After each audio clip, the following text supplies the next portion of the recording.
അങ്ങനെ കൺമണിയും വീട്ടുകാരും അടിച്ചു പിരിയാൻ പോവുകയാണ്. ആരും എപ്പിസോഡ് മിസ്സാകരുത്. ഇന്നത്തെ എപ്പിസോഡിൽ ആചന കാണിക്കുന്നത് കൃഷ് വരുണ ചെറിയൊരു ഭീഷണിപ്പെടുത്തലാണ്. അധികം വൈകാതെ എന്റെ കല്യാണം ഉണ്ടാകും, ഞാനത് നിന്നെ അറിയിച്ചോളാം, പക്ഷെ നീ കല്യാണത്തിന് വന്നേക്കരുത് എന്ന് പറഞ്ഞുകൊണ്ട് നല്ല ദേഷ്യം കൃഷ് അവിടുന്ന് പോവുകയാണ്. എന്നാൽ കൃഷ് പറഞ്ഞു കേട്ട് വരുണ് നല്ല ദേഷ്യം വന്ന് നിൽക്കുകയാണ്. തുറന്ന് കാണിക്കുന്ന കൺമണിയാണ്. കൺമണി കട്ട കലിപ്പിൽ അച്ഛനോട് തർക്കിക്കുകയാണ്. ശരി, അച്ഛനെങ്കിൽ എന്നോട് ഒന്നും പറയണ്ട, ഞാനില്ലാത്ത സമയത്ത് എന്റെ കല്യാണം ഉറപ്പിച്ചു വെച്ചിരിക്കുകയാണല്ലേ, അതും എന്റെ സമ്മതം പോലും ഇല്ലാതെ. അച്ഛനൊന്നും ഓർത്തോളൂ, ഞാൻ എന്തായാലും വരുണ കല്യാണം കഴിക്കാൻ ഉദ്ദേശിക്കുന്നില്ല എന്ന് പറയുകയാണ്. നിങ്ങൾ ഉറപ്പിച്ച കല്യാണം എന്തായാലും നടക്കില്ല. ഞാൻ വരുണ ഒരു കാരണവശാലും കല്യാണം കഴിക്കില്ല. മറ്റാര് കല്യാണം കഴിച്ചാലും ആ സൈക്കോ വരുണ ഞാൻ എന്തായാലും കല്യാണം കഴിക്കില്ല എന്ന് അച്ഛന്റെ മുഖത്തടിച്ച പോലെ പറയുകയാണ് കൺമണി. നല്ല ദേഷ്യത്തിലാണ് കൺമണിയാ പറയുന്നത്. തുറന്ന് കൺമണി പിന്നെ അച്ഛനോട് പറയുന്നത്, ഞാൻ ഈ വീട്ടിൽ നിന്ന് എങ്ങനെയെങ്കിലും ഒന്ന് ഇറങ്ങിപ്പോകണം, അതാണ് നിങ്ങൾ ആഗ്രഹിക്കുന്നത്. ഈ ശല്യം എങ്ങനെയെങ്കിലും ഈ വീട്ടിൽ നിന്ന് പോകണം, അത് മാത്രമാണ് അച്ഛനും ചേട്ടനും എല്ലാം ആഗ്രഹിക്കുന്നത്. എനിക്കിപ്പോൾ നിങ്ങളുടെ ഉദ്ദേശം എല്ലാം മനസ്സിലായിരിക്കുകയാണ്. ഞാൻ ചത്താൽ പോലും നിങ്ങൾക്ക് അതിൽ വിഷമമില്ല എന്നുള്ള കാര്യം എനിക്ക് മനസ്സിലായിരിക്കുകയാണ്. ചേട്ടത്തിയമ്മ ഫോണിലൂടെ പറഞ്ഞാലേ ഞാൻ കേട്ടു. അതെ, കൺമണി ചത്തിട്ടില്ല എന്ന് ചേട്ടത്തിയമ്മ ഫോണിലൂടെ പറഞ്ഞാലേ ഞാൻ കേട്ടു അച്ഛ. അതുകൊണ്ട് അച്ഛൻ കിടന്ന് വെളുപ്പിക്കാനും നോക്കണ്ട, എനിക്ക് നിങ്ങളുടെ സകല ഉദ്ദേശങ്ങളും മനസ്സിലായി എന്ന് പറയുകയാണ്. ഞാൻ കാണാതായ സമയത്ത് ഒരു പക്ഷെ നിങ്ങൾ സന്തോഷിക്കുകയായിരിക്കും ചെയ്തിട്ടുണ്ടാവുക. എന്നിട്ട് എന്റെ കല്യാണത്തിന്റെ പേരും പറഞ്ഞു വരുണ്ട കയ്യിൽ നിന്ന് കാശ് വാങ്ങി ബാങ്ക് ലോൺ തിരിച്ചടച്ചു പോലും. നാണമാകില്ലല്ലോ അച്ഛന്. എന്നാൽ ഇതെല്ലാം കേട്ട് ശ്രീനി ഒരക്ഷരം പോലും മിണ്ടുന്നില്ല. തുടർന്ന് കൺമണി വീണ്ടും നല്ല ദേഷ്യത്തിൽ, ഒരു കാര്യം ഞാൻ ഉറപ്പിച്ച് പറയുകയാണ്, ഈ വീടിന്റെ ജപ്തി ഒഴിവാക്കി തന്നാലും ശരി, മറ്റൊരു കൊട്ടാരം പണിത് തന്നാലും ശരി, ഞാൻ എന്തായാലും ഒരു കാരണവശാലും വരുണ കല്യാണം കഴിക്കാൻ പോകുന്നില്ല. വരുണ കയ്യിൽ നിന്ന് കാശ് വാങ്ങിയതിന്റെ ഉത്തരവാദിത്തം ഞാൻ എന്തായാലും തൽക്കാലം ഏറ്റെടുക്കാൻ ഉദ്ദേശിക്കുന്നില്ല എന്ന് പറയുകയാണ്. അത് നിങ്ങൾ എന്താ വേണ്ടതെന്ന് വെച്ചാൽ ചെയ്തോ, അതിൽ എന്റെ ഭാഗമാക്കേണ്ട എന്ന് കൺമണി വീണ്ടും അച്ഛന്റെ മുഖത്തടിച്ച പോലെ പറയുകയാണ്. കാട്ടിൽ നിന്ന് എന്നെ രക്ഷപ്പെടുത്തി കൊണ്ടുവന്ന ക്രിഡ് സാറിനെ അപമാനിച്ചതും ഞാൻ കണ്ടു എന്ന് പറയുകയാണ്. ക്രിഡ് സാറിനെ എന്നെ രക്ഷപ്പെടുത്തേണ്ട എന്ത് ആവശ്യമാണ് ഉണ്ടായിരുന്നത്? ആ കാട്ടിലെ ചെളിയും മണ്ണും എല്ലാം ചവിട്ടി എന്തിനാണ് ക്രിഡ് സാർ എന്നെ രക്ഷപ്പെടുത്തിയത്? ആ കാട്ടിൽ എനിക്കൊപ്പം ക്രിഡ് സാറും പട്ടിണിയായിരുന്നു. ക്രിഡ് സാറിന് അതിന് വല്ല ആവശ്യമുണ്ടായിരുന്നു എന്ന് ചോദിക്കുകയാണ്. എന്നിട്ട് അതിന്റെ നന്ദി കാണിച്ചു, അതുമില്ല. എന്നിട്ട് ആശുപത്രിയിൽ വെച്ച് ക്രിഡ് സാറിനെ എന്റെ മുന്നിൽ വെച്ച് തന്നെ അപമാനിച്ചു. എന്റെ വീടിന്റെ ജപ്തി ഒഴിവാക്കിയെന്ന് ക്രിഡ് സാറിനെ കൊച്ചാക്കുന്ന രീതിയിൽ എന്തോ വലിയ സംഭവം ചെയ്ത പോലെയാണ് വരുൺ അത് ക്രിഡ് സാറിന്റെ മുന്നിൽ വെച്ച് പറഞ്ഞത്. നമ്മുടെ വീടിനെക്കാട്ടും വലിയ വീട് വേണമെങ്കിൽ ക്രിഡ് സാർ എനിക്ക് വെറുതെ എഴുതി തരും, അതിനുള്ള പ്രാപ്തി ക്രിഡ് സാറിനുണ്ട്. എന്നിട്ട് വരുണ്ടി അല്പത്തരമെല്ലാം കേട്ടു നിന്നിട്ടും അതെല്ലാം പഞ്ചപുച്ഛഭാവത്തോടു കൂടി എല്ലാം കേട്ടു നിന്നത് സാറിന്റെ മര്യാദ. പക്ഷെ സാറിന്റെ മര്യാദ അച്ഛനോ വരുണോ ഇല്ല എന്ന് കൺമണി വീണ്ടും അച്ഛനോട് പറയുകയാണ്. അങ്ങനെ കൺമണി അച്ഛനെ ശരിക്കും തേച്ചൊട്ടിക്കുകയാണ്. മനുഷ്യപ്പറ്റോ യാതൊരു നന്ദിയോ ഗുണമൊന്നുമില്ലാത്ത ഒരു കുടുംബം എന്നായിരിക്കും സാർ ഇപ്പോൾ നമ്മളെ കുറിച്ച് ചിന്തിക്കുന്നുണ്ടാവുക. എന്നാൽ അത് കേട്ട് ശ്രീനി പിന്നെ കൺമണിയോട്, അയ്യോ മോളെ, നീ അങ്ങനെയൊന്നും ഉദ്ദേശിക്കല്ലേ, നീ അങ്ങനെയൊന്നും പറയല്ലേ, ഈ വീട്ടിൽ എന്റെ വാക്കിന് എത്രത്തോളം വിലയുണ്ടെന്ന് നിനക്ക് അറിയാവുന്ന കാര്യം തന്നെയല്ലേ എന്ന് ശ്രീനി കൺമണിയോട് പറയുകയാണെന്നാൽ അത് കേട്ട് കൺമണി പിന്നെ അച്ഛനോട്, അച്ഛൻ എന്ത് പറഞ്ഞിട്ടും കാര്യമില്ല, ഞാൻ എന്തായാലും വരുണ കല്യാണം കഴിക്കാൻ പോകുന്നില്ല എന്ന് വീണ്ടും തറപ്പിച്ച് തന്നെ പറയുകയാണ്. അത് ഞാൻ അച്ഛനോട് മുമ്പേ തന്നെ പറഞ്ഞിട്ടുള്ളതാണല്ലോ, ഇനി എന്തുണ്ടായാലും ഞാനും വരുൺ തമ്മിലുള്ള കല്യാണം നടക്കില്ല എന്ന് പറയുകയാണ് കൺമണി. ഈ വീടിന്റെ ജപ്തി ഒഴിവാക്കാൻ വരുൺ കുറച്ച് കാശ് ചെലവാക്കിയിട്ടില്ലേ, ഞാനൊരു കാര്യം ചെയ്യാം, ഞാൻ ആ കാശ് അച്ഛന് തരാം. എനിക്ക് എന്തായാലും പുതിയൊരു ലോൺ പാസ്സായിട്ടുണ്ട്, ആ കാശ് കൊടുത്തിട്ട്, ആ ലോണിൽ നിന്നുള്ള ആ കാശ് കൊടുത്തിട്ട് വരുണിന്റെ ഈ കടം അവസാനിപ്പിക്കാമെന്ന് പറയുകയാണ്. അതല്ലാതെ വരുണ കല്യാണം കഴിക്കാൻ തൽക്കാലം എനിക്ക് ഉദ്ദേശമില്ല എന്ന് പറയുകയാണ്. എന്നാൽ അത് കേട്ട് ശ്രീനി പിന്നെ കൺമണിയോട്, ഇനി അതിന്റെ ഒന്നും ആവശ്യം ഉണ്ടാകില്ല എന്ന് പറയുകയാണ്. കാരണം വീട് നമുക്ക് നഷ്ടപ്പെട്ടു പോയി എന്ന് പറയുകയാണ്. ഈ വീടിന്റെ ജപ്തി ഒഴിവാക്കുന്നതിന് വേണ്ടി വീട് വരുണ്ട പേരിൽ രജിസ്റ്റർ ചെയ്ത് കൊടുത്തു എന്ന് പറയുകയാണ്. എന്നാൽ അത് കേട്ട് ഞെട്ടി നിൽക്കുകയാണ് കൺമണി, വിശ്വസിക്കാനാകാതെ. തുടർന്ന് കൺമണി പിന്നെ അച്ഛനോട്, അച്ഛൻ ഇതെന്ത് തോന്നിവാസമാണ് പറയുന്നതെന്ന് ചോദിക്കുകയാണ്. തുടർന്ന് ശ്രീനി വീണ്ടും കൺമണിയോട്, നീ വരുണ തന്നെ കല്യാണം കഴിക്കണമെന്ന് ഉറപ്പിക്കുന്നതിന് വേണ്ടി നടത്തിയ ഒരു നീക്കമാണിത്, മനോജും കൂടി അറിഞ്ഞിട്ടുള്ള ഒരു നീക്കമാണെന്ന് പറയുകയാണ് കൺമണിയോട്. പക്ഷെ ഞാൻ നിന്നോട് പറഞ്ഞില്ലേ മോളെ, എന്റെ വാക്കിന് ഇവിടെ ഒരു പട്ടി വിലയാണെന്ന്. എനിക്കൊന്നും ചെയ്യാൻ സാധിച്ചില്ല, ഞാൻ എതിർത്തതാണ്, പക്ഷെ അതുകൊണ്ടൊന്നും കാര്യമില്ല എന്ന് പറയുകയാണ്. മനോജും ധനലക്ഷ്മിയും ചേർന്ന് നടത്തിയ ഒരു ഗൂഢ നീക്കമായിരുന്നു ഇത്. എന്നാൽ അത് കേട്ട് കൺമണി പിന്നെ നല്ല ദേഷ്യത്തിൽ പിന്നെ അച്ഛനോട്, അച്ഛൻ നോക്കിക്കോ, ഇത് അറിഞ്ഞു കഴിഞ്ഞാൽ നമ്മുടെ അമ്മായിമാരെ ആത്മഹത്യ ചെയ്യുമെന്ന് പറയുകയാണ്. എന്നാൽ അത് കേട്ട് ശ്രീനി ഒന്ന് ഞെട്ടി പേടിച്ചു നിൽക്കുകയാണ്. തുടർന്ന് കൺമണി പിന്നെ പൊട്ടിക്കരഞ്ഞുകൊണ്ട്, ഈശ്വര, ഞാൻ എന്തിനാണ് കാട്ടിൽ നിന്ന് രക്ഷപ്പെട്ട് ഇങ്ങോട്ട് വന്നത്? ആ കാട്ടിലെ വല്ല മൃഗങ്ങൾ കടിച്ചിട്ട് എന്നെ കൊല്ലാമായിരുന്നില്ലേ? കാട്ടിലെ മൃഗങ്ങൾക്ക് പോലും എന്നെ വേണ്ടാതായല്ലോ എന്ന് പറഞ്ഞുകൊണ്ട് സങ്കടപ്പെട്ട് നിൽക്കുകയാണ് കൺമണി. തുടർന്ന് കൺമണിയെ ആശ്വസിപ്പിക്കാൻ ശ്രീനി കൺമണിയുടെ തോളിൽ കൈവയ്ക്കുകയാണ്. തുടർന്ന് കൺമണി നല്ല ദേഷ്യത്തിൽ ആ കൈ തട്ടി മാറ്റുകയാണ്. വേണ്ട അച്ഛൻ ഇനി ഒരക്ഷരം എന്നോട് മിണ്ടണ്ട, എന്നോടൊരു ദയം നിങ്ങൾ കാണിച്ചില്ലല്ലോ, ഇനി പുതിയൊരു ദയം കൊണ്ട് വരണ്ട എന്ന് നല്ല ദേഷ്യത്തിൽ പറഞ്ഞുകൊണ്ട് കൺമണി പിണങ്ങിക്കൊണ്ട് അവിടെ നിന്ന് കരഞ്ഞുകൊണ്ട് പോവുകയാണ്. എന്നാൽ ഈ സമയത്ത് മനോജും ധനലക്ഷ്മിയും പുറത്തിരുന്നത് ഗൂഢാലോചനയാണ്. കൺമണിയും വരുണുമായിട്ടുള്ള കല്യാണത്തിന് കൺമണിയെ കൊണ്ട് എങ്ങനെ സമ്മതിക്കണം എന്നുള്ള ചർച്ചയാണ്. ഈ സമയത്ത് കളിച്ചു തുള്ളിക്കൊണ്ട് കൺമണി പുറത്തേക്ക് വരികയാണ്. തുടർന്ന് കൺമണി പിന്നെ ചേട്ടനെ വിളിക്കുകയാണ്. ചേട്ടാ, എനിക്ക് ചേട്ടനോട് കുറച്ച് സംസാരിക്കാനുണ്ട്. എന്നാൽ ഈ സമയത്ത് ധനലക്ഷ്മി കൺമണിയെ കളിയാക്കുകയാണ്. നിന്റെ കാക്കിന്റെ ജീവിതമൊക്കെ എങ്ങനെയുണ്ടായിരുന്നു എന്ന് ചോദിച്ച് കളിയാക്കുകയാണ്. തുടർന്ന് കൺമണി പിന്നെ നല്ല ദേഷ്യപ്പെട്ട ധനലക്ഷ്മിയോട് എനിക്ക് ചേട്ടത്തി അമ്മയോട് ഒരു കാര്യവും സംസാരിക്കാനില്ല, എനിക്ക് സംസാരിക്കാനുള്ളത് ചേട്ടനോട് മാത്രമാണെന്ന് പറഞ്ഞ് കൺമണി പിന്നെ ചേട്ടനോട് തുടർന്ന് കൺമണി ഈ വീട് വരുണിന്റെ പേരിൽ എഴുതി കൊടുത്തല്ലേ എന്ന് ചോദിക്കുകയാണ്. എന്നാൽ അത് കേട്ട് മനോജ് ധനലക്ഷ്മി ഞെട്ടി നിൽക്കുകയാണ്. തുടർന്ന് ധനലക്ഷ്മി പിന്നെ കൺമണിയോട് അത് ഞാൻ പറയാമെന്ന് പറയുമ്പോൾ കൺമണി നല്ല ദേഷ്യത്തിൽ ധനലക്ഷ്മിയോട് ഞാൻ ചോദിച്ചത് എന്റെ ചേട്ടനോടാണ്, അതിന് ചേട്ടൻ മറുപടി പറഞ്ഞോളും, അല്ലാതെ വഴിയെ പോകുന്നവരുടെ മറുപടി എനിക്ക് കേൾക്കണ്ടെന്ന് പറയുകയാണ്. അതും പറഞ്ഞ് ധനലക്ഷ്മിയുടെ വായടപ്പിക്കുകയാണ് കൺമണി. തുടർന്ന് മനോജ് പിന്നെ കൺമണിയോട് മോളെ അതല്ലാതെ എനിക്ക് മറ്റൊന്നും ചെയ്യാൻ അറിയില്ല മോളെ, എന്റെ PR ജോലി പോയി മോളെ, അത് മാത്രമല്ല നിന്റെയും വരുണിന്റെയും കല്യാണത്തിന് വരുത്തി വെച്ച കടം 101 പവൻ സ്വർണത്തിന്റെ കടം, 10 ലക്ഷം രൂപയുടെ മറ്റൊരു കടം, എല്ലാം കൂടി എനിക്ക് ഭ്രാന്തെടുത്തു എന്ന് പറയുകയാണ് മനോജ്. അങ്ങനെ കടം വരുത്തി വെച്ചത് കൺമണിയാണ് എന്ന രീതിയിലാണ് മനോജ് സംസാരിക്കുന്നത്. അത് കൊള്ളാം, വരുണി ഡിമാൻഡ് വെച്ചപ്പോൾ അത് അംഗീകരിക്കാതെ ഞങ്ങൾക്ക് മറ്റൊരു മാർഗം ഉണ്ടായിരുന്നില്ല എന്നൊക്കെ പറഞ്ഞ് സ്വയം വെളുപ്പിക്കാൻ നോക്കുകയാണ് മനോജ്. എന്നാൽ അത് കേട്ട് കൺമണിക്ക് ദേഷ്യം വരികയാണ്. ഞാൻ തിരിച്ചു വരുന്നതിന് മുമ്പേ എല്ലാം നിങ്ങൾ സെറ്റാക്കി വെച്ചിരിക്കുകയാണല്ലേ, കൊള്ളാം, നിങ്ങളുടെ പ്ലാനൊക്കെ അടിപൊളിയായിരിക്കുന്നു എന്നൊക്കെ പറഞ്ഞ് കൺമണി മനോജിനെ കളിയാക്കുകയാണ്. ഗുണ്ടകളുടെ കയ്യിൽ നിന്ന് കഷ്ടപ്പെട്ട് രക്ഷപ്പെട്ട് ഞാൻ കാട്ടിലേക്കാണ് പോയത്, അവിടെ നിന്ന് രക്ഷപ്പെട്ട് ഭാഗ്യം കൊണ്ടാണ് ഞാൻ തിരികെ എത്തിയത്. അവിടെ നിന്ന് നേരെ പോലീസ് സ്റ്റേഷനിൽ എത്തിയപ്പോൾ എനിക്ക് വേണ്ടി നിങ്ങൾ കാത്തിരിക്കുന്നുണ്ടാകുമെന്നാണ് ഞാൻ കരുതിയത്. പക്ഷെ നിങ്ങൾ എനിക്ക് വേണ്ടി കാത്തിരുന്നില്ല. അപ്പോഴെനിക്കൊരു കാര്യം മനസ്സിലായി, നിങ്ങൾക്കൊന്നും എന്നെ വേണ്ട, നിങ്ങൾക്ക് എല്ലാവർക്കും എന്നെ വേണ്ടാത്തവളായി, നിങ്ങളുടെ എല്ലാം തനി നിറം ഞാനിപ്പോൾ മനസ്സിലാക്കുന്നു എന്ന് പറയുകയാണ് കൺമണി. എനിക്ക് മനസ്സിലായി, നിങ്ങൾ വരുണ് വീട് എഴുതി കൊടുക്കുന്നതിന്റെ കരാർ എഴുതി പിടിപ്പിക്കുന്നതിന്റെ തിരക്കിലായിരിക്കും എന്ന് പറഞ്ഞ് കളിയാക്കുകയാണ്. എന്നാൽ ഈ സമയത്ത് ധനലക്ഷ്മി പിന്നെ കൺമണിയോട് അതേടി തിരക്കിലായിരുന്നു, വരുൺ വീടിന്റെ ജപ്തി ഒഴിവാക്കി തന്നു, അതിന് ഈടായിട്ട് വരുൺ എന്തെങ്കിലും കൊടുക്കണ്ടേ, അതുകൊണ്ട് ഞങ്ങൾ വീട് വരുണിന്റെ പേരിൽ എഴുതി കൊടുത്തു എന്ന് പറയുകയാണ്. നല്ല അധികാരഭാവത്തിലാണ് ധനലക്ഷ്മി അത് പറയുന്നത്. തുടർന്ന് കൺമണി നല്ല ദേഷ്യത്തിൽ പിന്നെ മനോജിനോട് എന്തിനാണ് ഈ കാര്യം വരുണെ കൊണ്ട് ചെയ്യിപ്പിച്ചത്, ഞാനൊരു ലോൺ ശരിയാക്കി വെച്ചതല്ലേ എന്ന് പറയുകയാണ്. എന്നാൽ അത് കേട്ട് ധനലക്ഷ്മിയുടെ കൺമണിയോട് നിനക്ക് ഇനി എവിടെ നിന്ന് ലോൺ കിട്ടാനാണ്, നിന്നെ അലിയിൽ നിന്ന് പുറത്താക്കിയതല്ലേ എന്ന് പറയുകയാണ്. എന്നാൽ അത് കേട്ട് കൺമണി ഒന്ന് ഞെട്ടി നിൽക്കുകയാണ്. തുടർന്ന് കൺമണി പിന്നെ ധനലക്ഷ്മിയോട് എന്താ ചേച്ചി പറഞ്ഞെന്ന് ചോദിക്കുകയാണ്. തുടർന്ന് ധനലക്ഷ്മി പിന്നെ കൺമണിയോട് അപ്പോൾ നീ ഇതുവരെയായിട്ട് കാര്യങ്ങളൊന്നും അറിഞ്ഞില്ലേ, നിന്നെ അലിഗിൽ നിന്ന് പുറത്താക്കി എന്ന് പറയുകയാണ്. അങ്ങനെയുള്ള നിനക്ക് എങ്ങനെയാണ് ലോൺ കിട്ടുക എന്ന് ചോദിക്കുകയാണ്. എന്നാൽ ആ ചോദ്യം കേട്ട് ഞെട്ടി നിൽക്കുകയാണ് കൺമണി. കൺമണി ഇത് ആദ്യമായിട്ടാണ് കേൾക്കുന്നത്. തുടർന്ന് മനോജ് പിന്നെ കൺമണിയോട് തൽക്കാലം വീട് വരുണ്ട കൈവശമാണെന്നുള്ള കാര്യം നീ തൽക്കാലം അമ്മായിമാരോട് പറയരുത്, അമ്മായിമാരെ അത് അറിഞ്ഞു കഴിഞ്ഞാൽ വലിയ പ്രശ്നമാകുമെന്ന് പറയുകയാണ്. അതുകൊണ്ട് നീ കാര്യം ആരോടും പറയരുതെന്ന് പറയുകയാണ്. എന്നാൽ അത് കേട്ട് കൺമണി പിന്നെ മനോജിനോട് എനിക്കും ചേട്ടനോട് വളരെ പ്രധാനപ്പെട്ട ഒരു കാര്യം പറയാനുണ്ട്, വരുണുമായിട്ട് ഉള്ള എന്റെ കല്യാണം അതിനെ കുറിച്ചും എനിക്ക് ചിന്തിക്കാൻ പറ്റില്ല, ഞാൻ എന്തായാലും വരുണ കല്യാണം കഴിക്കില്ല എന്ന് തറപ്പിച്ച് പറഞ്ഞുകൊണ്ട് കൺമണി അവിടുന്ന് പോവുകയാണ്. എന്നാൽ അത് കേട്ട് ധനലക്ഷ്മി മനോജ് ഞെട്ടി നിൽക്കുകയാണ്. തുടർന്ന് മനോജ് പിന്നെ ധനലക്ഷ്മിയോട് അയ്യോ കൺമണി എന്താ പറഞ്ഞത് എനിക്ക് മനസ്സിലായില്ല എന്ന് പറയുകയാണ്. തുടർന്ന് ധനലക്ഷ്മി പിന്നെ മനോജിനോട് കൺമണി എന്ത് പറഞ്ഞാലും ശരി, അതൊന്നും നമുക്ക് അന്വേഷിക്കേണ്ട കാര്യമില്ല, പക്ഷെ കൺമണി വരുണും തമ്മിലുള്ള കല്യാണം നടന്നേ പറ്റൂ എന്ന് തർപ്പിച്ച് തന്നെ ധനലക്ഷ്മി പറയുകയാണ്. അങ്ങനെ കൺമണി ധനലക്ഷ്മിക്കും ശ്രീനിക്കും മനോജിനും എല്ലാം നല്ല 8ന്റെ പണി കൊടുത്തിരിക്കുകയാണ്. തുടർന്ന് കാണിക്കുന്ന കൺമണി അകത്ത് പോയിട്ട് അമ്മയുടെ ഫോട്ടോ നോക്കിക്കൊണ്ട് കരഞ്ഞുകൊണ്ട് പ്രാർത്ഥിക്കുകയാണ്. എന്തിനാ അമ്മ എന്നെ ആ കാട്ടിൽ നിന്ന് രക്ഷപ്പെടുത്തിയത്, വല്ല മൃഗങ്ങളെ കൊണ്ട് എന്നെ കടിച്ച് തീറ്റിക്കാമായിരുന്നില്ല എന്നൊക്കെ പറഞ്ഞ് തന്റെ സങ്കടം പറയുകയാണ്. എന്നാൽ ഈ സമയത്ത് അങ്ങോട്ടേക്ക് ഗോകുല് വരികയാണ്. കൺമണി കണ്ട് ഗോകുല് കൺമണിയെ വിളിക്കുകയാണ്.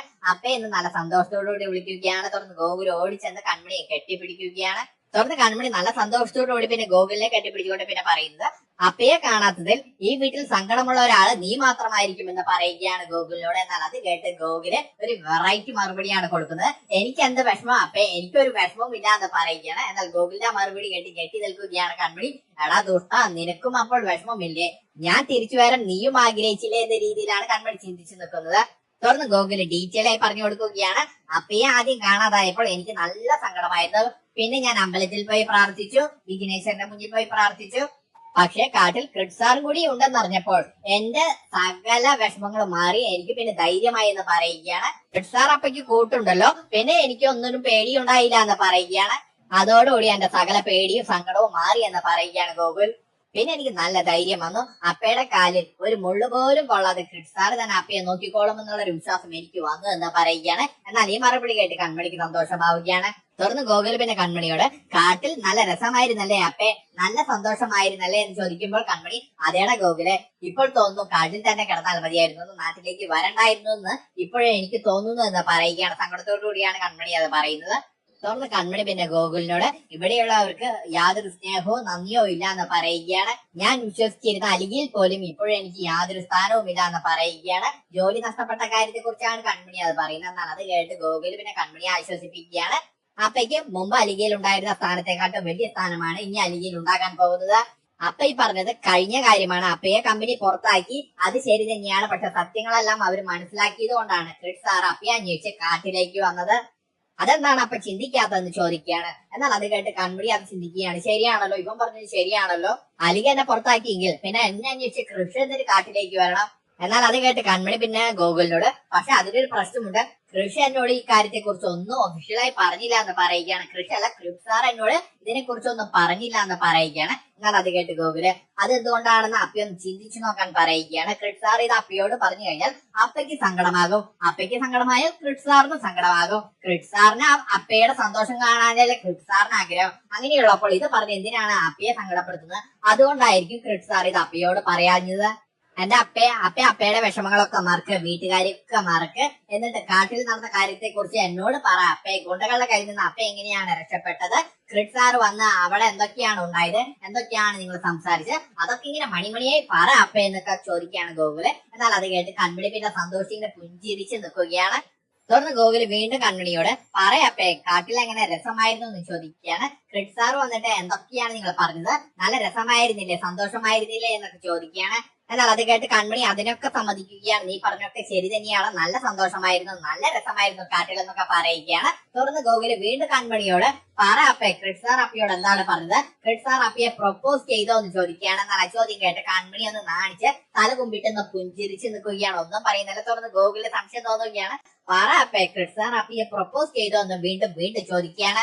തുടർന്ന് കൺമണി ആ വലിയ രഹസ്യം ഗോകുലിനോട് പറയുകയാണ്. അതേടാ ക്രിഡ്സാർ എന്നെ പ്രൊപ്പോസ് ചെയ്തു എന്ന് പുഞ്ചിരിച്ചുകൊണ്ട് പറയുകയാണ്. എന്നാൽ അത് കേട്ട് ഗോകുലിന് സന്തോഷമാവുകയാണ്. ഗോകുലിന്റെ കൈയെല്ലാം ഉയർത്തി പൊക്കി പിടിച്ചുകൊണ്ട് തുള്ളിച്ചാടുകയാണ്. എന്നാൽ അത് കണ്ട് കൺമണി പിന്നെ ഗോകുലിന്റെ വായ പൊത്തിപ്പിടിക്കുകയാണ്. അയ്യോടാ നീ ശബ്ദമുണ്ടാക്കല്ലേ, മറ്റുള്ളവരെ അറിയിക്കല്ലേ എന്നൊക്കെ പറഞ്ഞ് പതുക്കെ പതുക്കെ എന്നൊക്കെ പറഞ്ഞ് വായ പൊത്തിപ്പിടിക്കുകയാണ്. തുടർന്ന് ഗോകുല് പിന്നെ കൺമണിയുടെ കൈ പിടിച്ച് അയ്യോ അപ്പയ്ക്ക് നല്ല ചൂട് പനിയുണ്ടെന്ന് പറയുകയാണ്. തുടർന്ന് കൺമണി പിന്നെ ഗോകുലിനോട് ഞങ്ങൾ ഡോക്ടറെ കണ്ടിട്ട് തന്നെയാണ് വരുന്നത്, മെഡിക്കൽ ചെക്കപ്പിന് എന്നെ ക്രിഡ്സാർ ഹോസ്പിറ്റലിലേക്ക് കൊണ്ടുപോയിരുന്നു, ചെറിയൊരു ടെമ്പറേച്ചർ ഉണ്ടായിരുന്നു, പക്ഷെ ആശുപത്രിയിൽ വെച്ച് വരുൺ വലിയ സീനെല്ലാം ഉണ്ടാക്കി, പിന്നെ അത് ശരിക്കും പനിയായി മാറി എന്ന് പറയുകയാണ്. എന്നാൽ അത് കേട്ട് ഗോകുൽ പിന്നെ കൺമണിയോട് മരുന്ന് കഴിക്കാൻ പറയുകയാണ്. മരുന്ന് കഴിച്ചില്ലെങ്കിൽ ഒരാളെ അന്വേഷിച്ചു വരുമെന്ന് പറയുകയാണ്. എന്നാൽ അത് കേട്ട് കൺമണി പിന്നെ ഗോകുലിനോട് നീ ആരെ കുറിച്ചാണെന്ന് ചോദിക്കുകയാണ്. തുടർന്ന് ഗോകുൽ പിന്നെ കൺമണിയോട് അപ്പയ്ക്ക് പനിയാണെന്ന് അറിഞ്ഞു കഴിഞ്ഞാൽ ഒരാൾ ഓടിപ്പടച്ചെത്തും എന്ന് പറയുകയാണ്. അപ്പയെ ഡോക്ടറെ കാണിക്കുന്നതിന് വേണ്ടി ഓടിപ്പടച്ചെത്തും, അത് മറ്റാരുമല്ല കൃഷിയാണെന്ന് പറഞ്ഞ് കൺമണിയെ കളിയാക്കുകയാണ് ഗോകുലെ.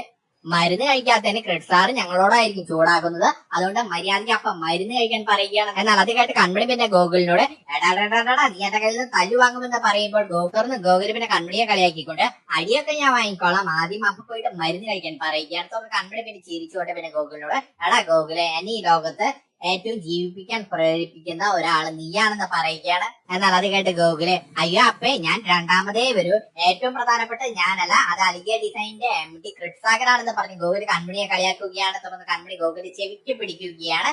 തുടർന്ന് ഗോകുല് ഞാനൊന്ന് ഒരിടം വരെ പോട്ടെ, ഒരു ചെറിയൊരു പണിയുണ്ടെന്ന് പറഞ്ഞ് ഗോകുല് നേരെ അമ്മായിമാരുടെ അടുത്തേക്ക് ചെല്ലുകയാണ്. എന്നാൽ ഈ സമയത്ത് വീടിന്റെ ആധാരം, വീടിന്റെ ജപ്തി ഒഴിവാക്കിയതിന്റെ സന്തോഷത്തിൽ 3 അമ്മായിമാരും ഇരുന്ന് ജിലേബി കഴിച്ചോട്ട് ഇരിക്കുകയാണ്. ഈ സമയത്താണ് ഗോകുല് വരുന്നത്. തുടർന്ന് അമ്മായിമാര് പിന്നെ ഗോകുലിനോട് നിനക്ക് ജിലേബി വേണോടോ എന്ന് ചോദിക്കുകയാണ്. എന്നാൽ അത് കേട്ട് ഗോകുല് എന്തിനാണ് ജിലേബി എന്ന് ചോദിക്കുമ്പോൾ അമ്മായിമാര് പിന്നെ ഗോകുലിനോട് എടാ നീ സംഭവം ഒന്നും അറിഞ്ഞില്ലേ, വരുൺ നമ്മുടെ വീടിന്റെ ആധാരം തിരിച്ചെടുത്തു തന്നു എന്ന് പറയുകയാണ്. എന്നാൽ അത് കേട്ട് ഗോകുലിന് ദേഷ്യം വന്ന് ഗോകുല് പിന്നെ അമ്മായിമാരെ കളിയാക്കുകയാണ്. നിങ്ങൾക്ക് നാണമാകില്ലല്ലോ എന്ന് ചോദിച്ചുകൊണ്ടാണ് ദേഷ്യപ്പെടുന്നത്. അപ്പയുടെ ജീവൻ പണയം വെച്ചിട്ടാണ് വരുൺ ഈ വീടിന്റെ ആധാരം തിരിച്ചെടുത്തു തന്നത്. നിങ്ങൾ നോക്കിക്കോ, അപ്പയെ വരുൺ കല്യാണം കഴിച്ചാലൊന്നും നിങ്ങൾക്ക് ഈ വീടിന്റെ ആധാരം ഒന്നും തിരിച്ചു കിട്ടാൻ പോകുന്നില്ല എന്ന് പറയുകയാണ്. നിങ്ങൾക്ക് ഈ വീട് തിരിച്ചു കിട്ടാൻ പോകുന്നില്ല എന്ന് പറയുകയാണ്. വരുൺ രണ്ടാം ദിവസം തന്നെ അപ്പയെ ഈ വീട്ടിൽ കൊളന്നാക്കും. അതിനുശേഷം ഈ വീട് അപ്പയുടെ പേരിലാക്കി വരുൺ പോകുമെന്ന് പറയുകയാണ്. അങ്ങനെ സംഭവിച്ചാൽ നിങ്ങൾക്ക് പിന്നെ ഈ വീട് കിട്ടുമോ എന്ന് ചോദിക്കുകയാണ്. എന്നാൽ അത് കേട്ട് അമ്മായിമാരും ഞെട്ടി നിൽക്കുകയാണ്. വീട് വരുണിന്റെ പേരിലാക്കിയ കാര്യമൊന്നും ഗോകുലും അറിഞ്ഞിട്ടില്ല. എന്റെ അപ്പ കരയാൻ പോവുകയാണെന്ന് നിങ്ങൾ എല്ലാവരും അറിയുന്നുണ്ടോ എന്ന് ചോദിക്കുകയാണ്. എന്റെ അപ്പയും വരുണും തമ്മിലുള്ള കല്യാണം നടക്കാൻ പാടില്ല എന്ന് പറയുകയാണ്. വീണ്ടും ഗോകുല് പിന്നെ കൺമണിയുടെ കൃഷ്ണന്റെ കാര്യം പറയുകയാണ്. എന്നാൽ അത് കേട്ട അമ്മായിമാര് പിന്നെ ഗോകുലിനോട് അതൊന്നും ഇനി നടക്കാൻ പോകുന്നില്ല എന്ന് പറയുകയാണ്. കൺമണിയെ അലികയിൽ നിന്ന് തന്നെ പുറത്താക്കിയില്ലേ എന്ന് പറയുകയാണ്. എന്നാൽ അത് കേട്ട് ഗോകുല് അത് ശരിയാണ്, കൺമണിയെ അപ്പയെ അലികയിൽ നിന്ന് പുറത്താക്കി, പക്ഷെ അലിക തന്നെ കൺമണിയെ തിരിച്ചെടുത്തു എന്നും കൂടി പറയുകയാണ്.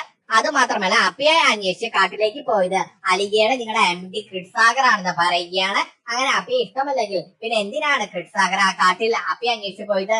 അപ്പയുടെ കാര്യത്തിൽ അവർക്ക് ചെറിയൊരു തെറ്റിദ്ധാരണ വന്നു. അപ്പയെ കുറിച്ച് അവർ ആദ്യം അങ്ങനെ കേട്ടപ്പോൾ അവർ ശരിക്കും ഞെട്ടി. ആ ദേഷ്യത്തിലാണ് കൺമണിയെ പുറത്താക്കിയത്. പിന്നീട് ആ തെറ്റിദ്ധാരണ മാറിയപ്പോൾ കൺമണിയെ അവർ വീണ്ടും ഇരു കൈ നീട്ടി സ്വീകരിച്ചു. അതുകൊണ്ട് തന്നെയാണ് കൃഷ്ണസാഗർ അപ്പയെ അന്വേഷിച്ച് രക്ഷപ്പെടുത്തുന്നതിന് കൃഷ്ണസാഗർ തന്നെ ഒറ്റയ്ക്ക് ആ കാട്ടിലേക്ക് പോയത്. വേണമെങ്കിൽ കൃഷ്ണന് മറ്റു പലരെയും അയക്കാമായിരുന്നല്ലോ. അത് ചെയ്യാതെ കൃഷ്ണസാഗർ തന്നെ പോയിട്ടുണ്ടെങ്കിൽ അതിന്റെ അർത്ഥം എന്താണെന്ന് ചോദിക്കുകയാണ്. എന്നാൽ ഗോകുലി പറഞ്ഞ കാര്യങ്ങളെല്ലാം കേട്ട് അമ്മായിമാരാകെ കൺഫ്യൂഷൻ അടിച്ചു നിൽക്കുകയാണ്. ഇനി നിങ്ങൾ നോക്കിക്കോ, അലികയിൽ അപ്പയ്ക്ക് കിട്ടാൻ പോകുന്ന സ്വീകരണം എങ്ങനെയായിരിക്കുമെന്ന്.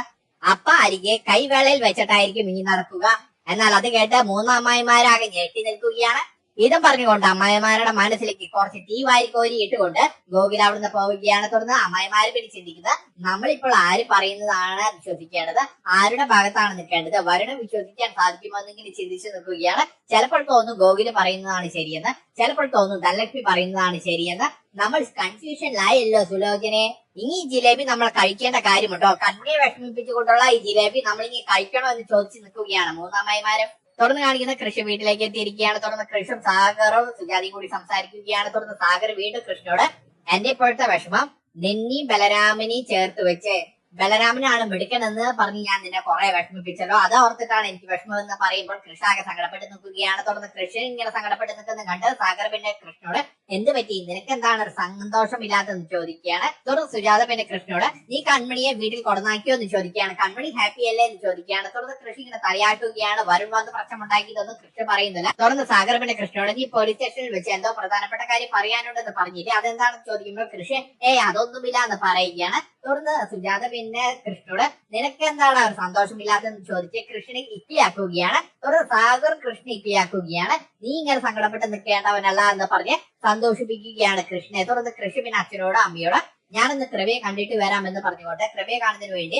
ആ മുറിയിലേക്ക് ചെല്ലുകയാണ്. തുടർന്ന് കൃഷ്ണന്റെ മുഖഭാവം എല്ലാം കണ്ട് സുജാത പിന്നെ സാഗറിനോട് കൃഷ്ണന് നല്ല സങ്കടമുണ്ട് ബലരാമന്റെ കാര്യവും അതുപോലെ തന്നെ കൺമണിയെ നമ്മുടെ ഓഫീസിൽ നിന്ന് പിരിച്ചുവിട്ടതിലും കൃഷ്ണന് നല്ല സങ്കടമുണ്ട് എന്ന് പറയുകയാണ്. തുടർന്ന് സാഗർ പിന്നെ സുജാതയെ ആശ്വസിപ്പിക്കുകയാണ്. കൃഷ്ണന്റെ ഈ സങ്കടമെല്ലാം നമുക്ക് മാറ്റാമെന്ന് പറഞ്ഞ് ആശ്വസിപ്പിക്കുകയാണ്.